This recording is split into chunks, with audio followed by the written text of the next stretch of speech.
What's up, everyone? Welcome to Grow TV. I'm Steve. I'm Stacy. You know, Steve, I've been thinking a lot about when I would like to travel in time to. Like moments in my life I'd revisit. When would you travel to? Is there some time in your life that you'd really like to revisit? Whoa! Yeah, when I was taking gymnastics class, and I gotta say, that was impressive. I could do cartwheels and tumbles, whatever you wanted. I had flair, I had flash, and pizzazz. That would be fun to revisit. And then in college, ooh, you should have seen me on the dance floor. Bam! Pow! Hey! Hey! Hey! Look at me go! Hey! Yeah, that would be something to see. What about middle school or high school? Steve the teenager. No. I wouldn't want to go visit that. What do you mean? Why not? Listen, I'm sure great stuff happened, but my most vivid memory from that time in my life was one night at a football game. I got pushed against a fence by a bully and his friends.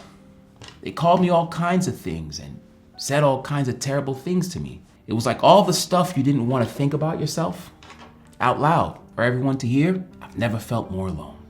Oh my gosh, Steve, that's awful. But Steve, do you know that you weren't alone? What do you mean? Remember that prophet Ezekiel? God used him to remind a whole group of people that God was with them in a situation that seemed pretty hopeless. Today's Bible story comes from the book of Ezekiel, chapter 37.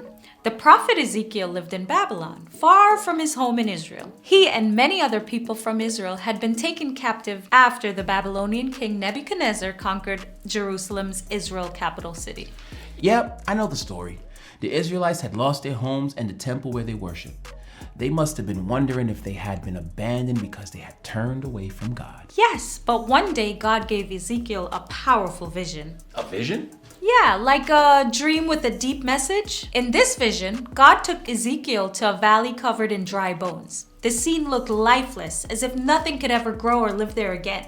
And God asked Ezekiel in Ezekiel 37:3, "Son of man, can these bones live?" Why was God asking him that? That's what Ezekiel thought. So he said, "Sovereign Lord, you alone know." Then God instructed Ezekiel to speak to the bones, giving them God's message. And Ezekiel did exactly that, saying that God would bring them to life to show everyone what God could do. As Ezekiel spoke, the bones started connecting to form full skeletons.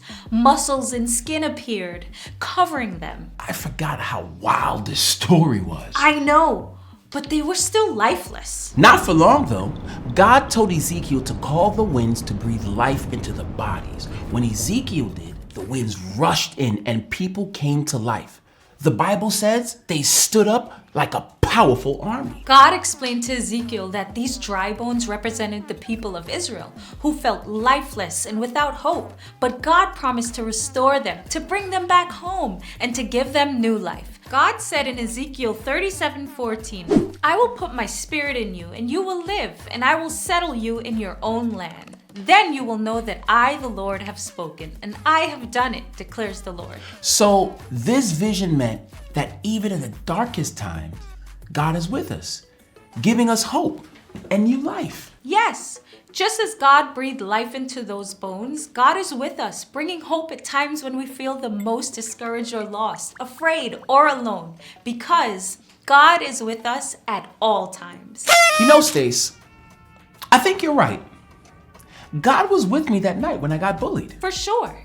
Yeah, because as bad as that time was, I just walked away. I made it through. And because of that night, I tried, and I still try not to treat anyone badly. Because you know how it felt.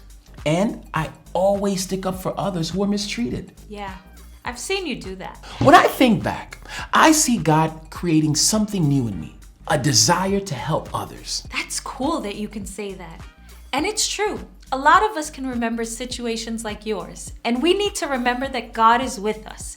God is taking what's broken, lost, or what seems dead and transforming it. That's right. Hey, Stace, what about you? Did you cut up on the dance floor in college?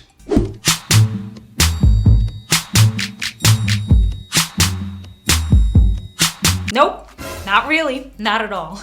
Anyway, it's been great learning about the Valley of Bones and the life that came from that valley. And remembering God is with us at all times. It's always good to learn and grow together. Bye. Today's Bible story comes from Ezekiel chapter 37. A long time ago, there was a man named Ezekiel. He was a special messenger from God called a prophet. Ezekiel lived in a place called Babylon. He and many other people from Israel had been taken away from their homes. This happened when the powerful king of Babylon named Nebuchadnezzar took over Jerusalem, the capital city of Israel. The Israelites were very sad because they were far from their home and the beautiful temple where they worshipped God. They felt like they had no hope. They knew that they had turned away from God, and now they were taken away from their land. One day, God gave Ezekiel a very special and strange vision. A vision is like a dream that God uses to show something important. In this vision, God took Ezekiel to a valley full of dry bones that were scattered everywhere. It looked like nothing could ever live there again. God asked Ezekiel, "Can these bones live?" Ezekiel replied, "Only you know the answer to that, God." Then God told Ezekiel to talk to the bones. Ezekiel did what God said and told the bones what God wanted to say to them. He told the bones that God would make them come back to life so they would know that God is for real. As Ezekiel spoke, something amazing happened. The bones started to come together to make whole skeletons. Then muscles and skin covered the bones, but there was no breath in them. God told Ezekiel to speak to the wind and tell it to breathe life into the bodies. Ezekiel did this, and the wind blew into the bodies, and they came to life. They stood up and looked like a big army. God explained to Ezekiel that the dry bones were like the people of Israel. They felt hopeless and like they were all dried up, but God promised to bring them back to their home one day and give them new life. God said, "I will put my spirit in you, and you will live." This vision showed that even when things seem really bad and hopeless, God is always with us and gives us hope. Just like God made the dry bones come to life, God can help us when we feel sad or lost, because God is with us at all times.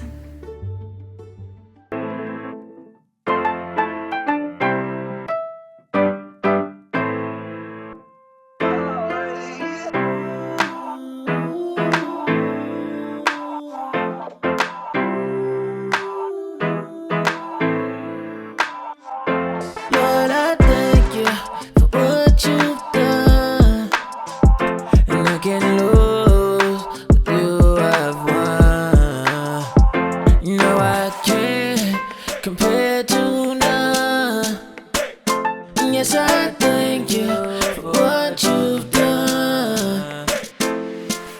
Wake up in the morning with a fresh face.